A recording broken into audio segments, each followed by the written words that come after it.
Par une après-midi pluvieuse, je m'abandonnais aux joies des internautes. Un site attira mon attention.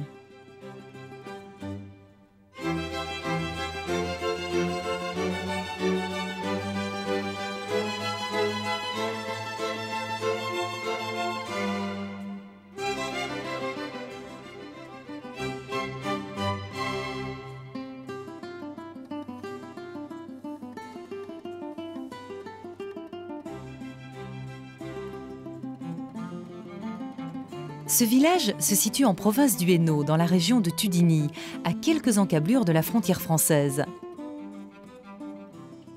Ces grandes plaines riches en culture, ces bois et collines verdoyantes, baignées par la rivière Hante, lui donnent un cachet pittoresque.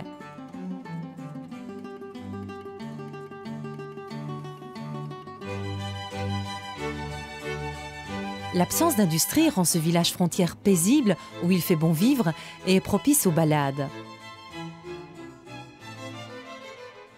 Rien d'exceptionnel, et pourtant, une légende nous raconte. À Montigny, il y a une légende qui raconte que Rombaut a été trouvé dans ces bois. Il a été recueilli par le seigneur de Montigny, qui l'a élevé comme son fils. Quant à Domitilde, elle est née quelques années plus tard. Les deux enfants ont grandi ensemble, et l'amitié qu'ils éprouvaient l'un pour l'autre est devenue au fil du temps de l'amour.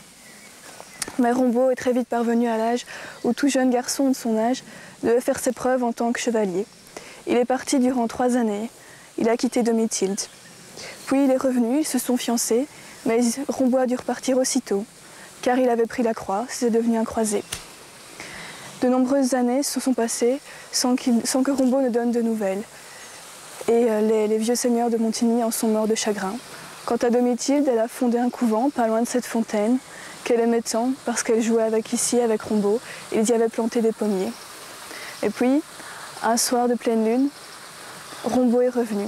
Il a trouvé Domitilde assise là. Et le lendemain, ils se sont mariés. Ils se sont mariés quant à la fontaine. On attribue à ces eaux la vertu de consolider la fidélité des amoureux.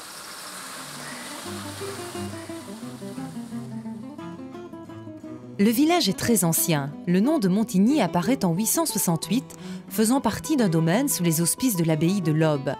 C'est en 1340 que la paroisse fut créée et dédiée à Saint-Christophe pour le distinguer des autres Montigny de la région. En 1658, Philippe de Thiene fonda un prieuré de Carmes qui fut détruit à la Révolution. Entre le XIe et le XVIIe siècle, plusieurs familles seigneuriales se succédèrent. Le village fut français, puis espagnol, et enfin rendu à la prévôté de Beaumont.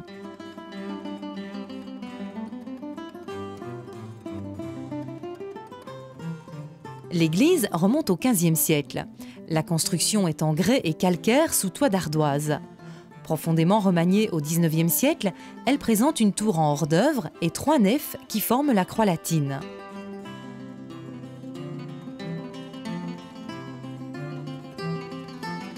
La demeure seigneuriale fut détruite en 1794, puis reconstruite à plusieurs reprises entre 1804 et 1918. Il subsiste peu d'éléments des fortifications de l'époque. La représentation sur l'album de Croÿ, datant de 1597, permet de se rendre compte comment cette demeure épousait la configuration accidentée du terrain.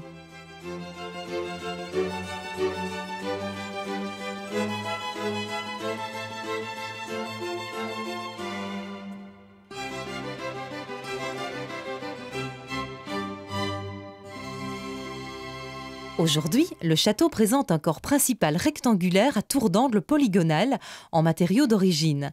Des percements sont dus à des remaniements des 19 et 20e siècles.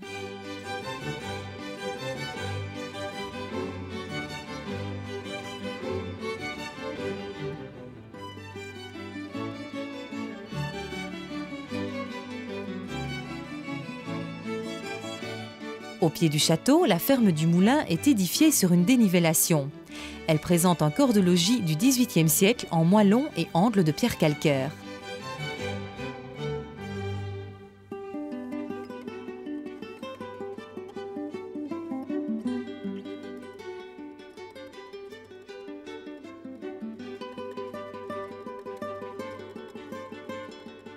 La ferme du château, classée en 1969, appelée aussi ferme Bastin, est composée de divers bâtiments qui s'échelonnent du XVIIe au XIXe-XXe siècle. Les tours circulaires du XVIIe siècle, en moellon brut, percées de petites archères, défendaient l'entrée. À l'intérieur, une cour trapézoïdale délimitée par le corps de logis et le corps d'étable.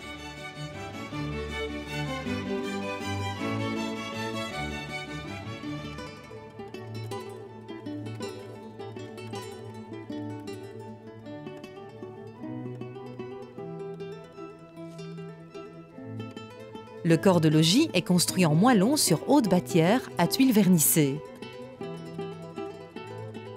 Le corps d'étable, aussi imposant que le corps de logis, est rythmé par 6 portes et 4 ouvertures de fenil carrées. L'étable est de belle facture avec un ensemble de colonnes soutenant le plafond voûté.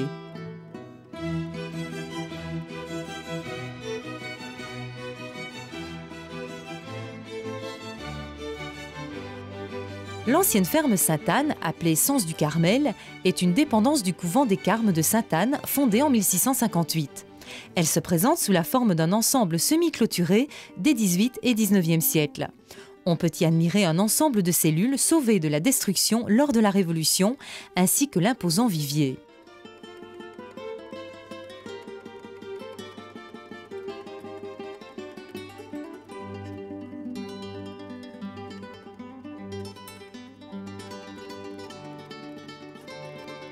À proximité de la Sens du Carmel, on découvre sous 2 splendides marronniers une potale massive du XVIIIe siècle, remaniée au XIXe, appelée la chapelle Saint-Quirin. Un village du Hainaut, comme tant d'autres, vivant au rythme des saisons. Oui, mais l'histoire ne s'arrête pas là. À l'époque gallo-romaine, l'entité était déjà connue, d'ailleurs, certaines fouilles l'attestent. Dans l'entité donc de Montigny-Saint-Christophe, nous avons pu retrouver dans certaines nécropoles gallo-romaines, par exemple des urnes cinéraires comme elles se trouvaient au IIe siècle après Jésus-Christ, avec généralement une fourniture en boissons et en alimentation pour l'au-delà, et en monnaie pour le passage du Styx. Nous avons pu fouiller une villa romaine déterminée et demandée par le cercle archéologique de Charleroi sous la responsabilité de M. Raymond Brulé. Lors des fouilles de tombes romaines, la mise au jour de coffrets contenant des objets de parure, des fioles à parfum en verre et des miroirs ont permis de comprendre le principe de mécanisme de verrouillage pratiqué à l'époque romaine.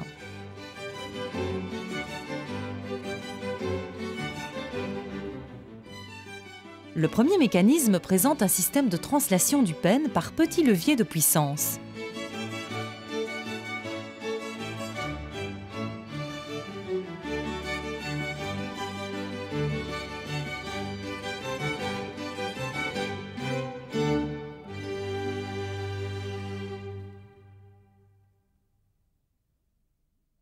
L'autre mécanisme présente un système à clé, à révolution, l'ancêtre de notre serrure.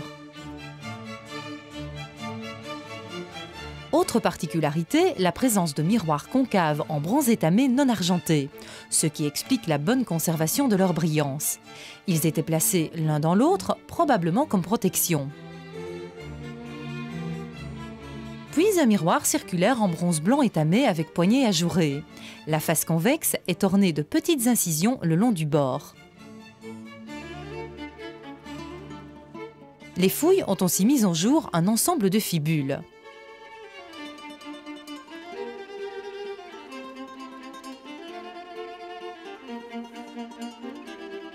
Une curiosité, un clou ornemental en bronze représentant un coq considéré comme symbole de la vigilance.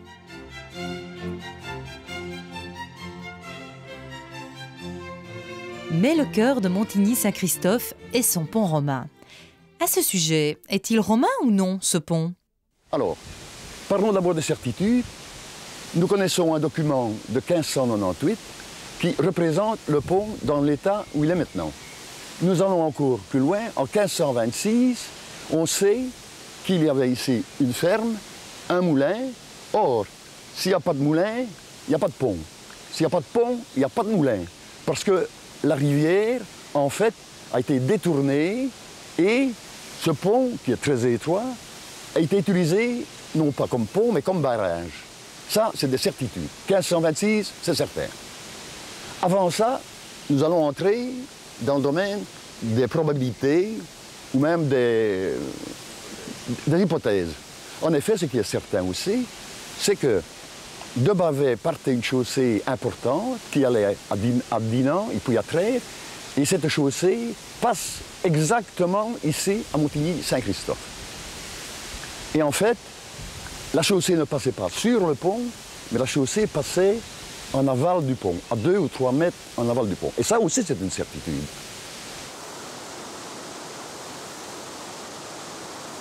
Ça servait de barrage, parce que le débit de la rivière est très variable.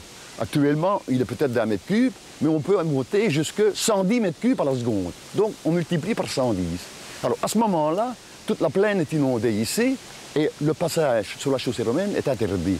Alors, on peut supposer que ce pont a été construit de façon telle que si on ferme les arches avec des ventelles, le lit de la rivière va monter en amont, mais par contre, le lit en aval va être à sec. Et on pourra passer toute l'armée romaine si on y veut, quoi.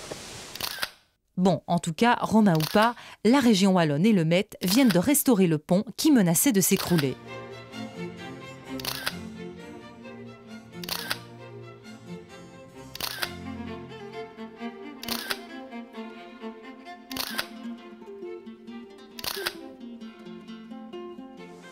L'édifice se présente en pierre de taille portant 13 arches étroites, dont la voûte en plein centre enserre un deuxième berceau plus court en retrait.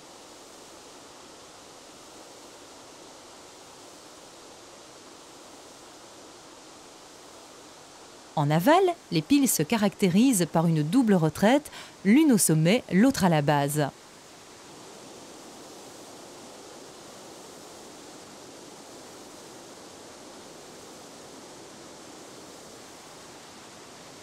Le tablier, exaucé et les parapets ont été construits au XIXe siècle.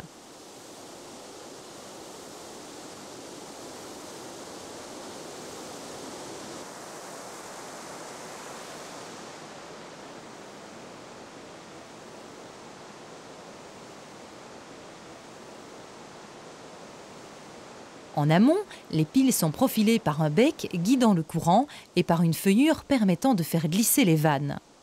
Ainsi, le passage à gué d'une rive à l'autre sur le trajet de la chaussée romaine devenait possible.